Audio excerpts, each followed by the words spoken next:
तस्कर शकील शेख को गिरफ्तार किया, जो 12 किलोग्राम गांजा लेकर कल्याण पश्चिम के दुर्गाड़ी चौक में आ रहा था।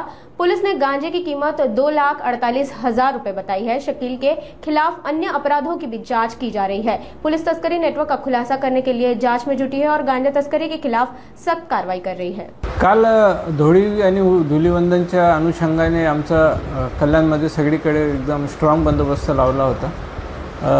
आमचे बाजारपेठ पोलीस स्टेशनच्या हद्दीमधील अधिकारी आणि अंमलदारांना एक गुप्त बातमीदारामध्ये बातमी मिळाली की एक इसम गांजा घेऊन ह्या परिसरात येण्याची शक्यता आहे। त्या बातमीचा आशय घेऊन त्यांनी त्या बातमीची खात्री केली। एक इसम त्यांना संशयितरित्या गोविंदवाडीच्या परिसरात ब्रिजवर आढळून आला। त्यांनी त्याला ताब्यात घेतलं, त्याची अंगझडती घेतली तर त्याच्याकडे त्यांना गांजा सदृश आर्टिकल सगळे मिळून आलेले आहे। ती रितसर पंचनामा करून ताब्यात घेतला आणि गुन्हा दाखल केलेला।